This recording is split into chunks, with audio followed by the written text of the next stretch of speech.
Well, good morning folks. We're just doing another podcast on the Antarctic, and I am here interviewing Peter Stickland, a magnificent Antarctic veteran going back a number of years. Now this is the first podcast I've done where I've had to do the interviewing in Perth without Peter, who most of you would know passed away in February. So you're going to have to put up with me. Now, Peter, I got a question. I was doing a little bit of research on you. Oh, yes. Okay. And it said that you were the postmaster at Macquarie Island in 1980. Then I looked at another one that said you were at Mawson in 1980. Correct. What is the true story there? The first one, I've never been to Macquarie Island. Right. So that was the wrong Peter. That might have been Peter Perfect, not me.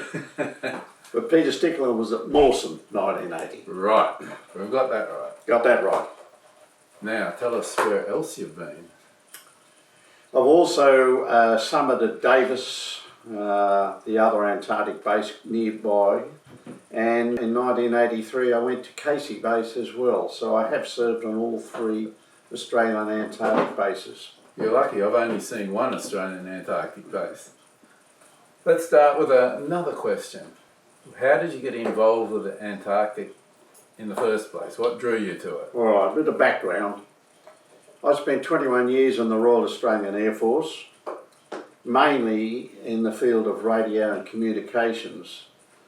I was trained for 12 months as a telegraphist at School of Radio in Ballarat, but the Ballarat base closed. It was an old wartime base.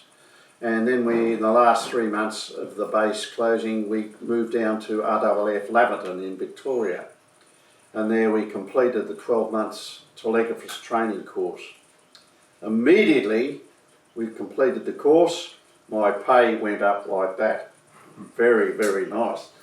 And I was ready for my remainder of the service in the RAAF as a telegraphist. I was immediately posted to Darwin and did a stint up there. But to cut things short, in my RAAF 21 years I've been all over the world, courtesy of the Air Force. And at one stage I even served about 2.5 months with the Royal Australian Navy doing an exercise off Malaysia with the Americans. The Americans were trying to attack us as an exercise.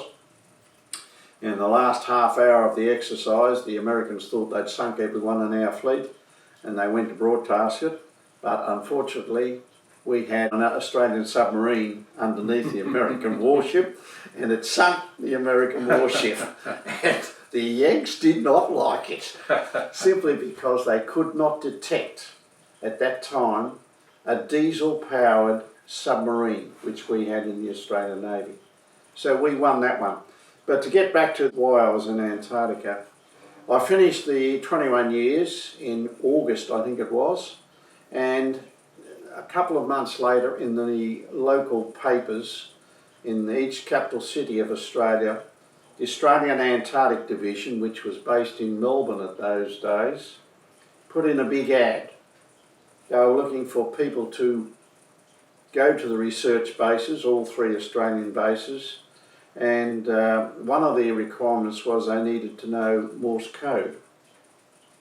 In my day in the Air Force, there was no such thing as mobile phones. We got through smoke signals, we got through carrier pigeons. It was now Morse code. We were trained at 20 words a minute for the RAAF, but prior to going to Antarctica, we were trained in 30 words a minute, and that 30 words a minute is very fast, high-speed Morse code.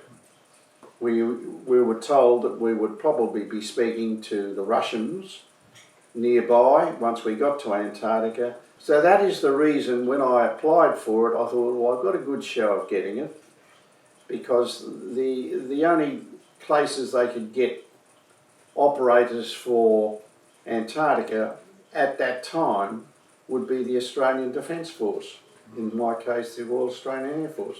So I applied for and was accepted, and that's how I got the background to go to Antarctica. And you said the first one was Mawson, is that correct? It was. The first one was Mawson. What we did is, prior to going anywhere, we were checked out by the Australian Antarctic Division and the Australian Army. They did the collation course in Perth, and they can see whether you're going to be suitable to spend 12 months down there with the rest of the guys. And at that age there was no women going to the Antarctic, they were not permitted. So we did the course for one day in Perth, and I passed the flying colours, as did the others who went with me. So that was the basis of getting there. Mentally you had to be very fit, and that was the Australian Army that did that course. And they said, yes, you're okay. Physically you had to be very fit as well. In those days, of course, you still had, if you could go to the Antarctic, you still had your appendix. Years before that, you could not go to the Antarctic, you still had your appendix. Fortunately, that was before my time. It was, because the doctor himself had to do the operation. But we were trained for 2 months prior to going to the Antarctic. Once I got down there, I went to Royal Hobart Hospital, and we did 6 weeks training in the Royal Hobart Hospital for emergency wards, and we assisted anything down there because as radio operators we were required to assist the doctor in anything that he couldn't handle. That's what it was, and I enjoyed it. Right, so you were the assistant medico, you might say. Correct. Yeah. We did the test for the Australian Army. I passed. And then we were told, okay, you will be going down to Mawson base, but prior to that, of course, you've got to have a good medical test. The medical test was excellent, except that the doctor said I've got very dry skin, and Antarctica being completely dry, no moisture, could cause a problem. He says, well, I'm going to say you cannot go medically. So I put this to the Australian Antarctic Division, and they overrode the doctor and said he will be all right. So there we are, we started. We were ready to go, those that were selected from Western Australia, and we went down to Melbourne. That's where we left from. And prior to going down there, we were given a brief cruise message, what to do, etc. The usual safety and life belt things. But we were a rowdy mob. Don't ask me why. But we did enjoy the trip down there. But as I was just saying, one of the nights down there was so rough, and the rolling of the Neladan. I'm familiar with it, very familiar. Yeah, very familiar with it. And we were told you couldn't even get strapped into your bunk. Your bunk was rolling so much you were rolling out of the bunk. In those cabins, we had 4 to a cabin, and we had to get out, put our feet against one side of the aisle and our head against the other side of the aisle, and we slept there for the night. At one stage, we were told the Neladan rolled 80 degrees. Now that's pretty fearsome. 90 degrees, the mast of the Neladan would have been in the water and we would have capsized. So it was a pretty rough trip down there until we got to the smooth ice waters of the Antarctic itself, and there we was completely peaceful. Magic, isn't it? It is. When you see who was first to spot an iceberg, I was not. But nor was I. I couldn't win that one. But we enjoyed the crew, the purser there, a chap from Denmark. He was Danish, and he entertained us with a lot of little drinky things, and we thoroughly enjoyed it. But its trip itself is part of the Antarctic expedition, and I thoroughly enjoyed it, as did all of us. When we reached Antarctica, I was a novice. We learnt a little bit about it prior to going, just to make sure what was happening when we got there. We got there, and we were of course replacing the previous crew, which had been down there for a year, the 1979ers. So we got the bag off, went into the was allocated a bed in one of the dongas there. It was a mild day, very, very nice. I think it was just before Christmas or just after. I think it was just after. And the temperature was a very pleasant 4 degrees. You know, that is a summer's heat wave. It is, yes. In Antarctica. All met in the mess hall and introduced ourselves. And the previous guys were quite happy to see us because they were going home. They were getting back to their families. We were leaving ours and we had already left. So it was a little bit of a shock, but we had a look around the place, walked around. I remember it was a very mild morning and we thoroughly enjoyed what we saw. We were looking forward to it. You arrived in the morning, did you? I did arrive in the morning, yes. Temperature, as I said, was a very pleasant 4 degrees and the birds were singing. The ice was not there. The birds were singing. We pulled right up alongside the Mawson wharf, if you can call it a wharf, and the ship was unloaded. So we settled in. The big red shed, which is now there, was well into its completion, but it still took, I think, another 3 years before it was completed. We started that shed from the ground up and added to it. But now, of course, it's the home. It's the home for the Mawsonites, the big red shed. And all the buildings that we were in have gone, which is perhaps a blessing in disguise because the blizzards had literally obliterated a lot of them. Well, they were all there when I was there. They're still there. Yeah. I thoroughly enjoyed what I saw. As a radio operator, and there's 4 of us in total, we were looking around the place, went for the walks in the snow. There was not much snow on that ground. Of course, the mild winds had stopped. The heat had dissipated and dissolved the snow. There was no wildlife there then that we knew of, but the base itself I was really transfixed with. Can I just ask a quick question? Go ahead. You said the boat got right in to the It went harbour. right in. And this was at Christmas time. Close to Christmas. I think it was just after Christmas. Because we got in at Christmas time too, and we were about 30 miles out. No, we got fairly close. That's unusual. In the months to come, Mawson Harbour was blocked with a big lump of glacier, which had floated into Mawson Harbour, and then it blocked it for 3 months. Wow. But that's another story. I'll put that on ice for later on. Oh no. But I was impressed with Mawson. Went across to VLV, which is a building across, quite a large building, and VLV was the call sign of Mawson. Victor Lima Victor. We went in and had a look at the equipment there because that's where we were working. We worked out shifts later on, but the main thing is we were getting to see what was happening around the entire base, the kitchen, the facilities, and in one of the hangars over there was one of the original aircraft, which was still there and in good condition. So we had a good look at it all. Hang on, was there an aircraft there? That was an aircraft. It was the Oster, the red Oster. How did the Oster get down there? There was no Oster there when I was there. That was there, I believe it was there from a previous expedition. I don't know what the full story was, but it was there. So it must have come after you had left there. Yeah, had to. Yes. That was plain sailing in those days. Sorry, folks. I said you were in for a shock, didn't I? So that's what happened at the base, and we made farewell in a few days' time to the Naladan, which was loaded up with the rubbish and the supplies and everything that 12 months had accumulated, and the base was re-equipped with the 1980 expeditioners. We had taken over. We were looking forward to it. It was good. We thoroughly enjoyed what we were heading into, and we made the best of what we could on that very first day. I know the feeling. Particularly when you get to the last of the old year, it's ours at last. Waving. Exactly.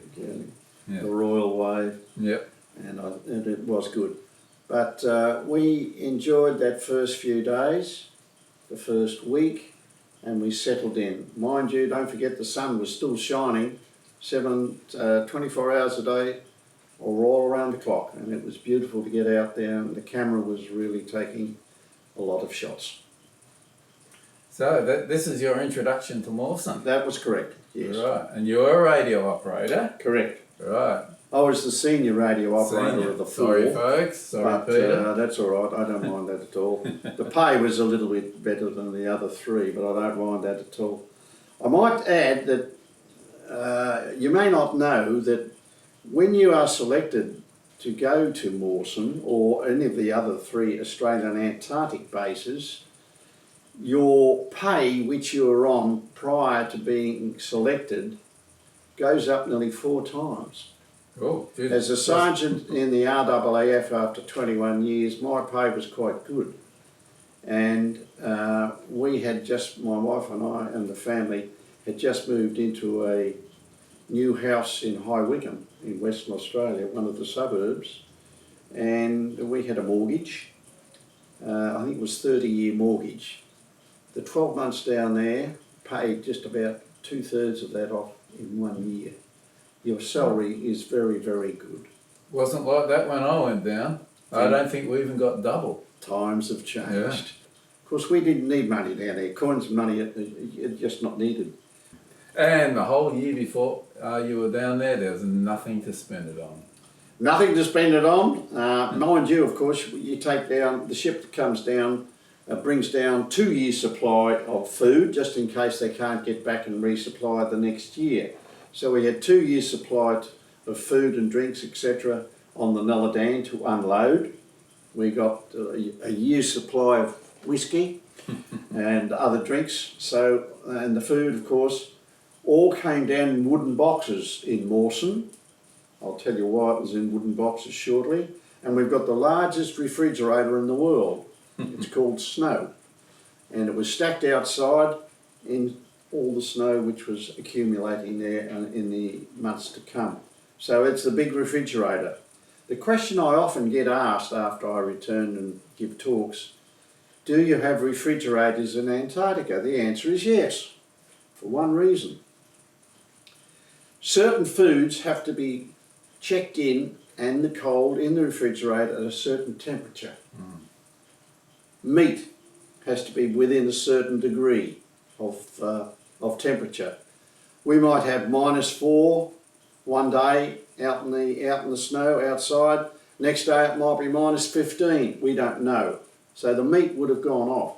We do have refrigerators in Antarctica, and that is to store your meat. Nothing else. Big refrigerators, 2 years' supply of meat. I have a question now. Go ahead. You mentioned, I don't think we were recording at the time, that a part of a glacier, I presume a big iceberg, blocked the harbour. It did.